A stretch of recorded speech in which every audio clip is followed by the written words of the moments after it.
হজের গুরুত্ব আল্লাহ নবী রাহমাতুল লিল আলামিন বলছেন, নবীজি সাল্লাল্লাহু আলাইহি ওয়াসাল্লাম বলছেন, আন আবি হুরায়রা রাদিয়াল্লাহু তাআলা আনহু ক্বালা ক্বালা রাসূলুল্লাহ সাল্লাল্লাহু আলাইহি ওয়াসাল্লাম মান হাজ্জা লিল্লাহ ফালাম ইয়ারফুস ওয়ালাম ইয়াফসুক। সুবহানাল্লাহ বলেন না। নবীজি সাল্লাল্লাহু আলাইহি সাল্লাম বলছেন, সবার জন্য আল্লাহ তাআলা হজ ফরজ করেছে। সবার জন্য আল্লাহ তাআলা কি করেছে? হজ ফরজ করেছে। কিন্তু এই হজে যাওয়ার পূর্ব মুহূর্তে বান্দা ফালাম ইয়ারফুস ওয়ালাম ইয়াফসুক, বান্দা সকল অশালীন কাজ, সকল মন্দ কাজ কর্ম থেকে, অন্যের হক নষ্ট করা থেকে, অন্যকে গালমন্দ করা থেকে, অন্যের মনে কষ্ট দেওয়া থেকে বান্দা নিরাপদ থাকবে, মুক্ত থাকবে, পরিষ্কার থাকবে, সবাই তাকে ভালো বলবে। সুবহানাল্লাহ বলেন না। যদি বান্দা হজে যাওয়ার নিয়ত করে, নিয়ত করার পর থেকে বান্দা যাকে যাকে কষ্ট দিয়েছে, যাকে যাকে কষ্ট দিয়েছে, ভাইকে কষ্ট দিয়েছে, খালাকে কষ্ট দিয়েছে, পরিবারের মুরব্বীদেরকে কষ্ট দিয়েছে, রাস্তায় রাস্তায় সাক্ষাৎ হলে আপনি মুরব্বীকে বলবেন, ওগো আমার মুরব্বী, আমি আগামী বছর এত তারিখে আমি হজ করতে যাচ্ছি, নিয়ত করেছি, পাসপোর্ট ওকে, আমার সব কিছু ওকে, এখন শুধু যাওয়ার বাকি। আমি আপনার সাথে অনেক মন্দ ভাষায় কথা বলেছি, আপনার সাথে অনেক আমার মামলা হামলা হয়েছে, আপনি দয়া করে মায়া করে আল্লাহর ওয়াস্তে আমাকে ক্ষমা করে দেন।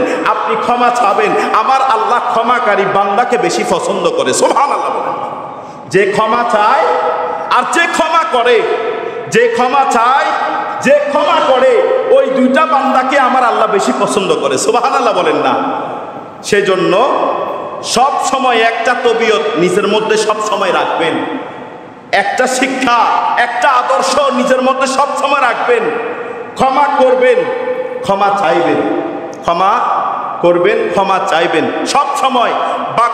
আলোচনার শুরুতে, কাজ করার শুরুতে বা শেষে আপনি বলবেন, আমার কাজের মধ্যে ভুল হয়েছে, আমার বর্ণের মধ্যে ভুল হয়েছে, আমার আলোচনার মধ্যে ভুল হয়েছে, আপনাদের যারা আমার কথার মাধ্যমে কষ্ট পেয়েছেন, দয়া করে আল্লাহর ওয়াস্তে ক্ষমা করে দেবেন।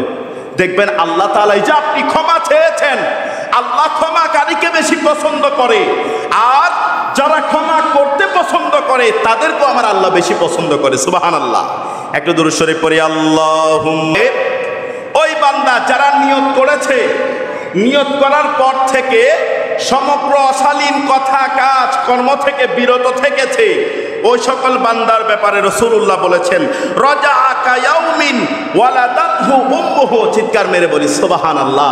ওই বান্দার গুনাহগুলোকে আমার আল্লাহ এমন ভাবে ছড়িয়ে দেবে, এমন ভাবে মোচন করে দেবে, যেমনটি ভাবে একটা নবজাতক ছোট্ট কচি বাচ্চা এই মাত্র মায়ের গর্ভ থেকে নিষ্পাপ হয়ে দুনিয়ার ধরাধামে এসেছে। সুবহানাল্লাহ, সুবহানাল্লাহ বলেন না আরো জোরে। এরপরে রাসূলুল্লাহ সাল্লাল্লাহু আলাইহি সাল্লাম এই হজের গুরুত্ব নিয়ে বিশাল বড় একটা হাদিসে মোবারকা তিনি ইরশাদ করেছেন। আল্লাহর নবী রাহমাতুল লিল আলামিন, দো জাহানের বাদশা নবী সরকারে দো আলম খুব সুন্দর করে একখানা হাদিসে মোবারকা বর্ণনা করছেন। আন আবি হুরায়রা রাদিয়াল্লাহু তাআলা আনহু ক্বালা খাতাবানা রাসূলুল্লাহ সাল্লাল্লাহু আলাইহি ওয়াসাল্লাম। চিৎকার মেরে বলি সুবহান। জলিল কদর সাহাবী হযরত আবু হুরায়রা রাদিয়াল্লাহু তাআলা আনহু আল্লাহর নবী রাহমাতুল লিল আলামিনের ব্যাপারে বলছেন, খাতাবানা রাসূলুল্লাহ সাল্লাল্লাহু আলাইহি ওয়াসাল্লাম। একদিন আমাদের সামনে আল্লাহর নবী রাহমাতুল লিল আলামিন ভাষণ দিচ্ছেন, আলোচনা করছেন। চিৎকার মেরে বলি সুবহান। নবীজি বলছেন, ফাকালা আইয়ুহান নাসু قد فرض الله عليكم الحج فحجوا। চিৎকার মেরে বলি সুবহান। নবীজি ওই ভাষণের মধ্যে আল্লাহর নবী রাহমাতুল লিল আলামিন, দো জাহানের বাদশা, ওই ভাষণের মধ্যে আল্লাহর নবী বলেছেন, বলছেন, হে লোক সকল শুনে রাখো, জেনে রাখো, তোমাদের উপর আল্লাহ তাআলা হজকে ফরজ করেছেন। আল্লাহর নবী বললেন, ফাহুজ্জু, তোমরা হজ আদায় করো। সুবহান। নবীজি বলছেন তোমাদের উপর আল্লাহ হজ ফরজ করেছে। ফাহুজ্জু, ফাহুজ্জু, তোমরা সেই হজ আদায় করো, আদায় করো। এরপরে আল্লাহর নবী রাহমাতুল লিল আলামিন, দো জাহানের বাদশা সরকারে দো আলম বলতে লাগলেন, ফাকালা রাজুলুন আকুল্লা আমিন ইয়া রাসূলুল্লাহ। নবীকে এক জৈনক ব্যক্তি প্রশ্ন করলেন, ওগো আল্লাহর নবী রাহমাতুল লিল আলামিন, এই হজ কি প্রতি বছর করতে হবে? আল্লাহর নবী রাহমাতুল লিল আলামিন ফাসাকাতা, নবীজি চুপ থাকলেন, নবীজি চুপ থাকলেন। হাত্তা ক্বালাহা সালাসান ফাকালা রাসূলুল্লাহ সাল্লাল্লাহু আলাইহি ওয়াসাল্লাম, চিৎকার মেরে বলি সুবহান। আল্লাহর নবী রাহমাতুল লিল আলামিনকে ওই বান্দা,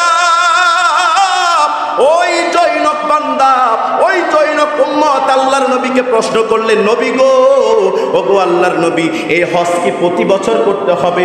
নবীজিকে এই কথা একবার করে 3 বার বলেছেন। আল্লাহর নবী চুপ ছিলেন। আল্লাহর নবী চুপ থেকে নীরবতা প্রকাশ করলেন। আল্লাহর নবী বললেন, লাউ কুলতু নাআম লাউ ওয়াজাবা, চিৎকার মেরে বলি সুবহানাল্লাহ, সুবহান।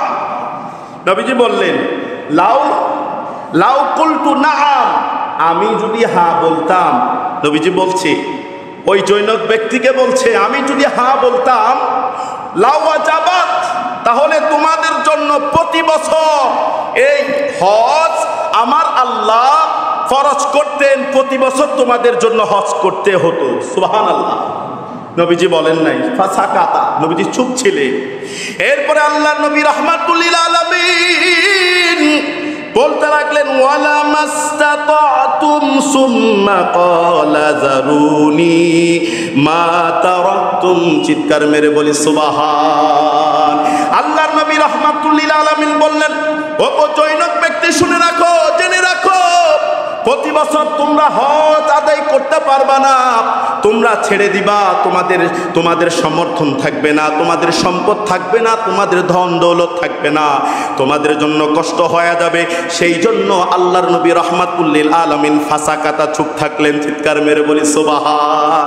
নবীজি জানতেন প্রতি বছর আমার উম্মত হজ করতে পারবে না, সেই সম্পদ আমার উম্মতের মধ্যে থাকবে না। সেই জন্য এই যে এখানে একটা মামলা, নবীজি জানতেন, ফাসাকাতা, নবীজি চুপ থাকলেন। চাইলে তো আল্লাহর নবী লাউ কুলতু নাআম বলতে পারতেন না?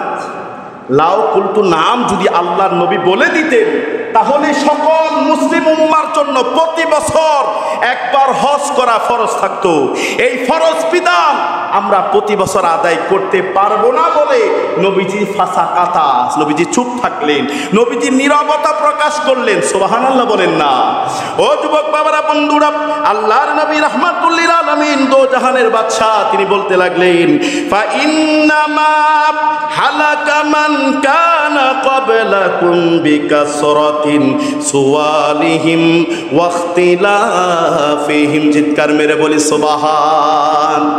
নবীজি সাল্লাল্লাহু আলাইহি ওয়াসাল্লাম বললেন, এ আমার উম্মতেরা শুনে রাখো, জেনে রাখো, যেই সকল বিষয় সম্পর্কে আমি তোমাদেরকে অবহিত করিনি, জানাইনি, সেই সকল বিষয় সম্পর্কে আমাকে প্রশ্নের পর প্রশ্ন করে, জিজ্ঞাসাবাদ করে মতবিরোধ তৈরি করো না।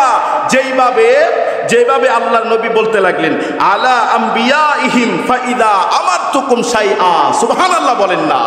যেইভাবে পূর্বের নবীগণের উম্মতেরা একের পর এক প্রশ্ন করে করে করে করে নবীর সাথে মতবিরোধ তৈরি করেছে, এবং তাদেরকে আল্লাহ তাআলা এই মতবিরোধ করার কারণে আল্লাহ তাআলা সেই সকল নবীর উম্মতদেরকে ধ্বংস করে দিয়েছে। তোমরা ওই ধরনের মতবিরোধ তৈরি করো না। সুবহানাল্লাহ বলেন না? নবীজি জানতেন।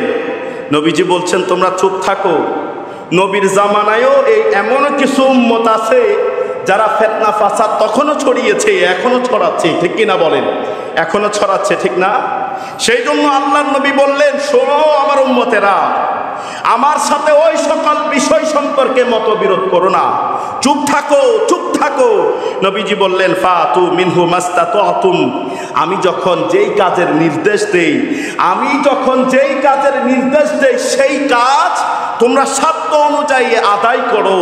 এরপরে নবীজি বললেন, ওয়া ইদা নাহাইতুকুম আন শাইইন ফাদাউহু, যখন আমি তোমাদেরকে যেই কাজ থেকে নিষেধ করি সেই কাজ থেকে তোমরা বিরত থাকবে। সুবহানাল্লাহ বলেন না? একটু দুরূদ শরীফ পড়ি, আল্লাহুম্মা